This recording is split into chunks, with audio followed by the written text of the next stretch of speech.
വൈകിട്ടായപ്പോഴത്തേനും നല്ല മഴയായി ഗെയ്സ്. അപ്പോൾ ഒരു ചായ പരിപാടിയൊക്കെ കഴിക്കാൻ നല്ലൊരു പൂതി. വീട്ടിലുണ്ടാക്കുക ഒരു മൂടൂല്യം. അപ്പോൾ ഒരൊറ്റ മൈൻഡിന് ഈ മഴയത്ത് പുറത്ത് പോയി കഴിക്കാമെന്ന് വിചാരിച്ചു. മൂന്നാറൊക്കെ പോയി കഴിക്കാനാണ് ആഗ്രഹം. അത് നടക്കാത്ത കാരണം കടവത്തെ കടയ്ക്ക് പോകാമെന്ന് വിചാരിച്ചേ. വീട്ടിലെല്ലാത്തിനും ഒരേ മൈൻഡ് ആയതുകൊണ്ട് പറഞ്ഞപ്പോഴേക്കും എൻ്റെ കൂടെ ഇറങ്ങി പോന്നിട്ടുണ്ട്. ഇവരാണെങ്കിൽ ഈ മഴയത്ത് കണ്ടില്ല, നല്ല സേഫായിട്ട് ഇരിക്കുകയാണ്. ഇവരെ കണ്ടാൽ നിങ്ങൾ വിചാരിക്കും വനിതാ ക്യാൻറ്റീനിലെ ചേച്ചിമാരാണെന്ന്. അല്ല കേട്ടോ, കുട എടുക്കാൻ മടക്കി കുട എടുക്കാതെ വന്നപ്പോൾ പകുതി വെച്ച് മഴ പെയ്തു. അപ്പോൾ അടുത്ത വീട്ടിൽ നിന്ന് കവർ മേടിച്ച് തലയ്ക്ക് ഇട്ടതാണേ.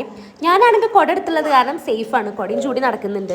ഇവൾ ഈ പോകുന്ന കണ്ടാൽ നിങ്ങൾ വിചാരിക്കും ഇവൾക്ക് ഈ ഇവിടുത്തെ വഴി എല്ലാം അറിയാമെന്ന്. ഒട്ടും അറിയില്ല കേട്ടോ, എന്തോ കണ്ടിട്ട് അങ്ങ് പോവുകയാണേ. അങ്ങനെ റോട്ടുമഴയ്ക്ക് എത്തിയപ്പോഴത്തേനും ഒരുവിധം മഴയൊക്കെ തോർന്നിട്ടുണ്ട്. മഴ തോർന്നപ്പോഴത്തേനും കുട്ടിക്ക് പ്രഹസനവും തുടങ്ങിയിട്ടുണ്ട്. കണ്ടില്ലേ, വീഡിയോ എടുത്ത് എന്തൊക്കെയോ കാണിച്ചു കൂട്ടുന്നുണ്ട്. നമ്മുടെ നാടൊക്കെ കാണാൻ ഭയങ്കര ഭംഗിയാണ്, പ്രത്യേകിച്ച് മഴയൊക്കെ പെയ്യുന്ന സമയത്ത്. പക്ഷെ ഞങ്ങൾ ഈ അങ്ങോട്ടും ഇങ്ങോട്ടും ഈ നോക്കി നടക്കുന്നത് പ്രകൃതി ഭംഗി ആസ്വദിച്ച് നടക്കുമെന്നല്ല കേട്ടോ. എപ്പോഴാ തലേക്ക് മരം വന്ന് വീഴാന്ന് അറിയില്ലേ, നല്ല കാറ്റ് വീശുന്നുണ്ട്. അങ്ങനെ നമ്മൾ ദേവേട്ടൻ്റെ കടയ്ക്ക് എത്തിയപ്പോഴത്തേനും മഴയുടെ ശക്തി അങ്ങ് കൂടിയും ഞാൻ ഓടി ചെന്നിട്ട് ആദ്യം ചില്ലുംകൂട്ടിൽ പരിപ്പോടെ ഉണ്ടോയെന്നാണ് നോക്കിയത്. പരിപ്പോടെ പോയിട്ട് അവിടുത്തെ പകുതി ഐറ്റംസൊക്കെ കാലിയായിട്ടുണ്ട് കേട്ടോ ഗൈസ്. മഴയത്ത് ഈ ഒരു ഐറ്റംസിനൊക്കെ ഭയങ്കര ഡിമാൻഡ് കൂടുതലാണല്ലോ. അപ്പോൾ ആ ഒരു വിഷമത്തിലുള്ള എൻ്റെ ചിരിയാണ് നിങ്ങളീ കാണുന്നത്. ഉള്ളിൽ എത്ര സങ്കടങ്ങളിൽ നമ്മൾ പുറത്ത് കാണിക്കാൻ പാടില്ലല്ലോ. അപ്പോഴേക്കും മഴയൊക്കെ നല്ല തിമൃതിയായിട്ട് പെയ്യുന്നുണ്ടേ. അവൾ ഈ മഴയത്ത് കുട പിടിച്ചുള്ള പ്രഹസനം കണ്ടപ്പോഴാണെന്ന് തോന്നുന്നു അവിടുത്തെ ചേച്ചി ഞങ്ങളോട് പറഞ്ഞു ഉള്ളിൽ സീറ്റുണ്ട് മക്കളെ, അവിടെ കയറിയിരുന്നു എന്ന്.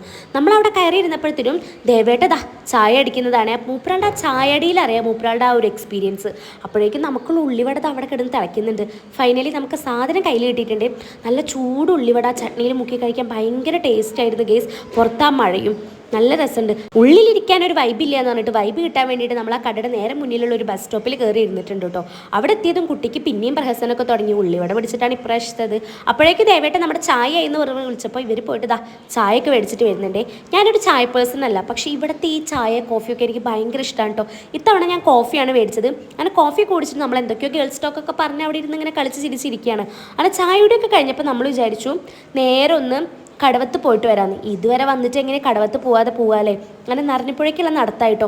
അവിടെ എത്തിയപ്പോൾ ഈ ഒരു സമയത്ത് ഇവിടെ കാണാൻ ഭയങ്കര ഭംഗിയായിരുന്നു ഗീസ്. ഈ ഒരു സമയത്ത് ഞാൻ ഇവിടെ ആദ്യമായിട്ട് വരികയാണേ. അവിടെ അങ്ങനെ ചെന്ന് നിൽക്കുമ്പോൾ ഒരു പോലീസ് ജീപ്പ് രണ്ടു വട്ടം അങ്ങോട്ടും ഇങ്ങോട്ടും പോയപ്പോൾ മഴയത്ത് ഇറങ്ങി കളിച്ച പോലീസ് പിടിക്കുമെന്നാണ് ഇവളീ ചോദിക്കുന്നത്. അമ്മ ഞങ്ങൾ അവിടെ നിന്ന് വീഡിയോ ഒക്കെ എടുത്തുകൊണ്ട് നിൽക്കുമ്പോഴാണ് ഈ ഒരു ഭാഗം കാണുന്നത്.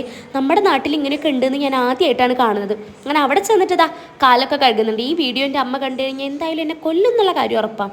അതുകൊണ്ട് വേഗം അവിടെ നിന്ന് കയറിയിട്ട് അതൊക്കെ ഇങ്ങനെ നോക്കി നിൽക്കുകയായിരുന്നു. ട്രോളാനാണെങ്കിൽ വീഡിയോ എടുക്കേണ്ടെന്നാണ് അവൾ ഈ പറയുന്നത്. ഈ ചേട്ടൻ അവിടെ കുറേ നേരം നിന്ന് മീൻ പിടിക്കുന്നുണ്ട്.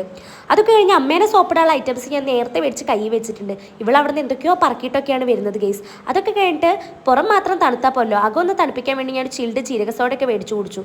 ഇതൊക്കെ കാണുമ്പോൾ നിങ്ങൾ വിചാരിക്കും ഞങ്ങൾക്ക് എന്താ പ്രാന്താണെന്ന്. But why should boys have all the fun? ഇവളാണെങ്കിൽ ഒരു കാട് ഇളക്കി വരുന്ന പോലെ കേട്ടോ വീട്ടിൽ വരണത്. അപ്പം അത്രയുള്ളൂ. ഓക്കെ.